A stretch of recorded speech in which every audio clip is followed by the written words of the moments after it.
La salle de bal éclata en applaudissements. Du plafond pendèrent des guirlandes de lumière dorée, miroitant au-dessus du marbre où les couples tournaient au rythme des violons. Les talons claquaient, les coupes de champagne tintaient. On aurait dit un conte de fées auquel tout le monde avait été convié. Sauf moi.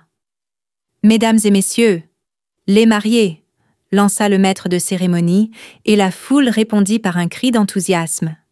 Je fis un pas lent sur l'estrade, serrant dans mes mains le micro qu'on venait de me tendre. Ma tâche était simple, prononcer un bref toast en l'honneur de ma cousine Camille, avec qui j'avais grandi, comme deux sœurs. C'est elle-même qui me l'avait demandé. Elle avait même ajouté « Tu dois absolument être sur scène avec moi ». Mais alors que je m'approchais du bord du podium, une main me poussa violemment dans l'épaule.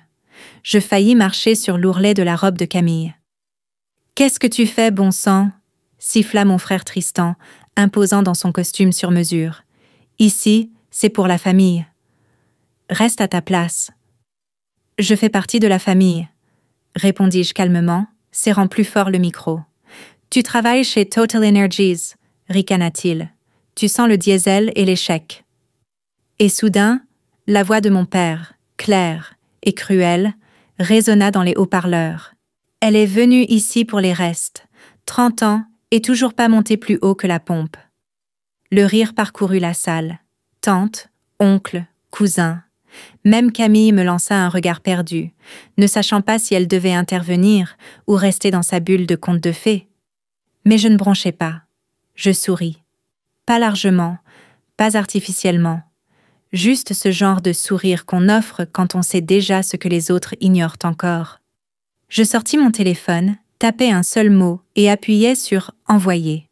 Puis j'avançai tranquillement jusqu'au bord de la scène et m'assis dans un fauteuil, une jambe croisée sur l'autre, comme si j'avais devant moi l'éternité.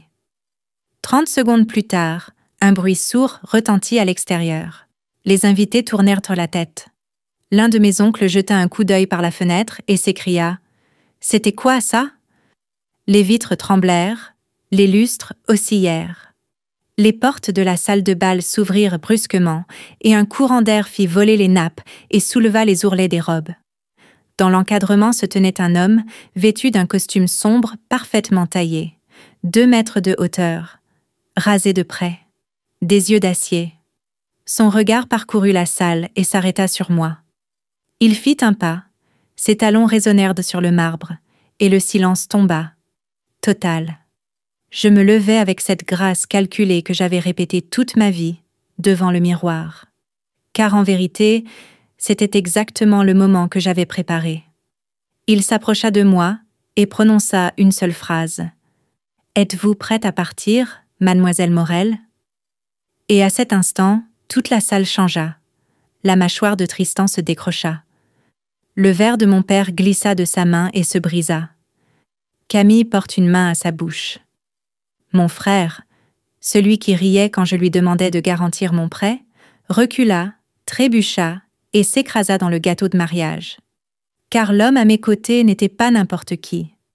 C'était Aurélien Desmarais, milliardaire, président-directeur général d'Arcadie Énergie, le plus jeune PDG du CAC 40, et il était venu à mon appel, parce que je n'étais plus la fille de la pompe à essence, et je ne l'avais jamais été.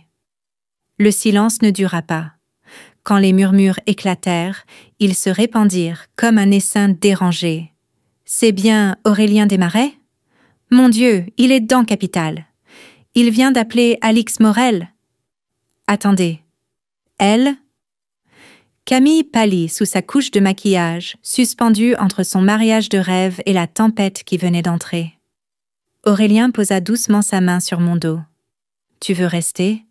murmura-t-il, assez bas pour que moi seul l'entende. Je parcourus la salle du regard. Je vis mon père, celui qui m'avait dit que j'avais gâché mon argent en quittant l'université pour m'occuper de maman. Mon frère, qui riait sur le pas de ma porte pendant que je vivais dans un studio minable, montant dans sa Porsche Taycan, et mon oncle qui refusa de me serrer la main à Noël, sous prétexte que je sentais l'huile brûlée. « Non, » dis-je, « j'ai déjà tout vu. » Aurélien hocha la tête, leva les yeux et déclara d'une voix posée « Pardonnez l'interruption, mais mademoiselle Morel est attendue immédiatement.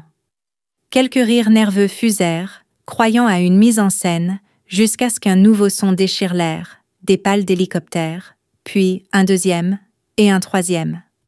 La foule se tourna vers les fenêtres, comme une vague. Dehors, 3 hélicoptères noirs stationnaient en formation parfaite, leurs coques polies reflétant la lumière des lustres. La voix de mon père s'étrangla. « Qu'est-ce qui se passe, bon sang ?» Je croyais qu'elle travaillait à la station, chuchota quelqu'un. Je descendis lentement de la scène, mes talons frappant le sol dans le silence abasourdi. Aurélien me suivait, mais je m'arrêtais devant Tristan. Il me regardait comme s'il voyait un fantôme. Mon frère, mon bourreau, celui qui avait dit « Tu n'arriveras jamais à rien ». Ton sommet, c'était à 19 ans. Je penchai légèrement la tête et dis calmement « Alors, Tristan, encore au centre de l'attention ? J'espère que le gâteau en valait la peine. » Il ouvrit la bouche, puis la referma. Je passai devant mon père, figé, incapable de comprendre la réalité. Je n'avais rien à lui dire. Pas encore. Quand nous atteignîmes la porte, Camille appela faiblement. « Attends, Alix. » Je m'arrêtai, sans me retourner, parce que tout ce qui comptait pour moi se trouvait devant. Aurélien m'ouvrit la porte avec le geste de quelqu'un qui l'a déjà fait 1000 fois. Dehors, le vent me fouettait les cheveux. Les paparazzis étaient déjà là. Comment savent-ils toujours ? Nous marchâmes vers l'hélicoptère posé sur la pelouse. Le pilote, en uniforme, ouvrit la porte latérale et salua. Quand je montai à bord, Aurélien se pencha vers moi et murmura à mon oreille. « Tu veux toujours l'annoncer maintenant ?» Je baissai les yeux vers mon téléphone, où un brouillon de communiqué de presse m'attendait. Un seul clic, et tout Paris exploserait. Je souris. Qu'il patiente encore un peu. Il esquissa un sourire. Cruel. Pas cruel, dis-je, stratégique. Les pales rugirent, et nous nous élevâmes dans le ciel du soir. Je regardais en bas le chapiteau du mariage. De là-haut, ceux qui m'avaient humilié ressemblaient à des fourmis affolées, et soudain, je compris, je n'avais pas besoin de vengeance. J'étais la vengeance. L'hélicoptère fendait le ciel comme une lame. En bas, les lumières de Lyon scintillaient, mais mes pensées s'étaient restées à la fête.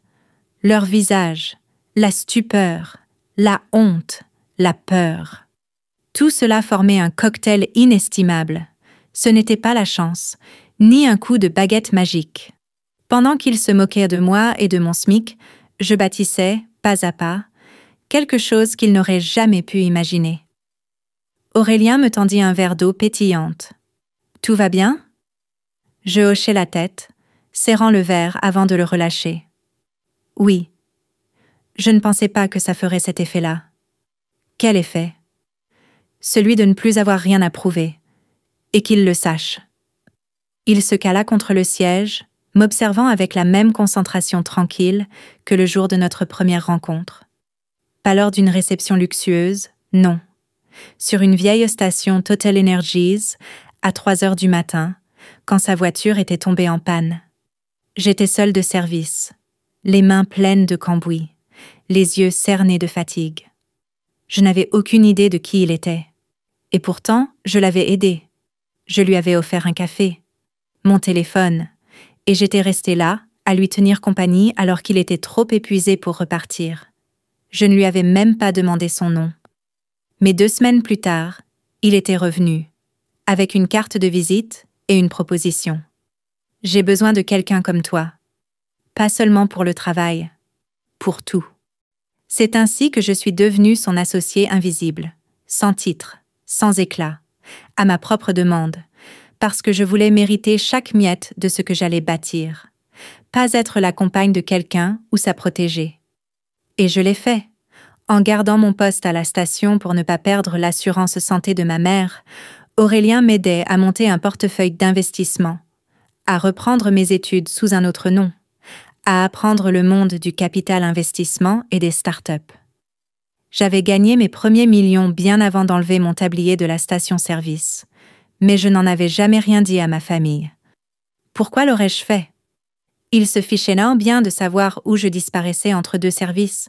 Jamais il ne m'avait demandé d'où venaient les bleus sur mes bras, ni pourquoi je ne pouvais pas venir au réveillon pendant que je volais vers Tokyo. Il se moquait bien de savoir si j'allais réussir ou non. Et maintenant, il n'avait plus le choix. L'hélicoptère se posa sur le toit d'un immeuble de 65 étages, le siège du Desmarais Group. Quand je descendis, Aurélien me tendit la main. « Tu es sûr de vouloir le faire aujourd'hui ?» Je me tournai vers lui. « Ils m'ont poussé de la scène ?» répondis-je d'une voix égale. Ils ont ri de moi comme si j'étais un insecte sous leur semelle. Je ne fais pas cela par vengeance, je le fais pour la clarté. Il sourit. Alors, il est temps. Nous descendîmes à l'étage inférieur, dans la salle du conseil.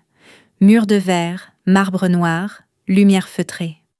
Mon assistante, Clara Lefebvre, avait déjà disposé les dossiers. « Le communiqué de presse part dans 45 minutes, dit-elle. La société de votre père figure déjà dans l'avis préliminaire de transaction. »« Parfait, » répondis-je, « qu'ils soient dans les premiers à l'apprendre. » Ce qu'ils ne savaient pas encore, ce que personne ne savait, c'est que je venais de racheter 67% de la société d'investissement de mon père, Durmont Capital, via une structure écran. Le lendemain matin, je devenais la nouvelle actionnaire majoritaire. Et le seul appel qu'il recevrait viendrait de moi. Le lendemain matin était frais, clair et indifférent. J'étais assise seule sur le balcon du penthouse, en peignoir, une tasse de café à la main, le regard fixé sur l'écran de mon téléphone comme sur une arme chargée. Sur toutes les chaînes économiques, BFM Business, Les Échos, Capital, mon nom s'affichait dans les titres. Alix Morel prend le contrôle de Durmont Capital. Et juste en dessous, la fille du fondateur orchestre une reprise silencieuse après des années de rupture familiale. Les journalistes tournaient déjà, tels des vautours au-dessus d'une proie fraîche. Mais je ne pensais pas aux gros titres, je pensais au moment où eux le verraient. À 9h02, je reçus un message de Tristan. « C'est quoi ce bordel? Dis-moi que c'est un faux. » À 9h04, mon père appela. Je ne répondis pas. Encore un appel. Et un autre. Jusqu'à ce que je décroche enfin. « Alix, » dit-il d'une voix haletante. « Tu fais une erreur?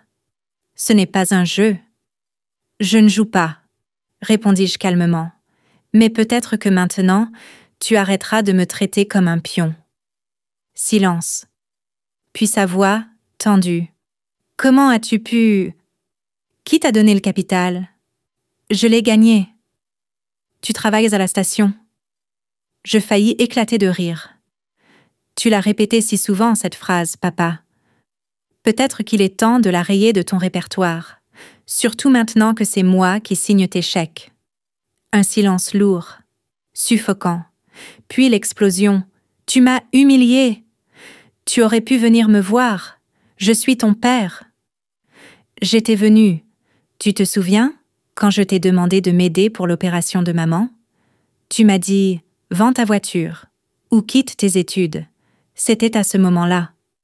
Et alors? Alors, depuis, je suis devenue plus grande que tout ce que tu pouvais imaginer. Je raccrochais, parce qu'une histoire n'a pas besoin de conclusion. Seules les conséquences comptent. À 10h, j'entrai dans la salle du conseil de Durmont Capital. C'était désormais ma salle. Tristan, en costume bleu, était assis au bout de la table, livide, mais tentant de paraître sûr de lui. Mon père, à côté, les mains jointes pour cacher la moiteur de ses paumes. Quand je franchis le seuil, le silence s'abattit. Je ne pris pas place sur le côté. J'allai droit au fauteuil principal. « Bonjour, » dis-je. « Commençons. » L'un des associés s'éclaircit la gorge. « Madame Morel, nous ignorions que vous étiez l'acquéreuse principale. » En effet. J'ai préféré m'en charger moi-même. Mon père se leva enfin. « Tu ne pourras pas diriger cette société. Tu n'as pas l'expérience. C'est une prise de contrôle hostile. » Hostile? Je haussai un sourcil. Non, Hostile, ce serait de vous licencier tous sur le champ. Je me penchai légèrement, calme et assuré. Mais je ne le ferai pas. Je vous laisse le temps de la transition. Vous pouvez partir dignement ou rester sous ma direction. Tristan se leva à son tour. Tu bluffes? Sans un mot, je fis glisser un dossier vers le responsable conformité. Il l'ouvrit, pâlit, leva les yeux. Elle détient 67,4%. Tout est confirmé. Mon père retomba dans son fauteuil, vidé. Tristan se ratatina à côté de lui. Je me redressai. Je n'ai jamais voulu être votre ennemi. Je voulais seulement être votre fille. Mais vous m'avez fermée dehors. Alors j'ai bâti ma propre porte. Et je sortis. Parce que la vraie puissance, ce n'est pas de parler fort. C'est de savoir quand quitter la pièce. 3 jours plus tard, tout Paris bruissait encore. Pas seulement des gros titres, mais de ce murmure qui court, comme un feu. Dans les clubs, les bureaux, sur les perrons où les voisins s'immobilisent, tasse de café en main, les yeux pleins d'incrédulité. À la station où j'avais tiré mes 12 heures par jour, quelqu'un avait collé sur la vitre un article découpé « De la pompe au capital.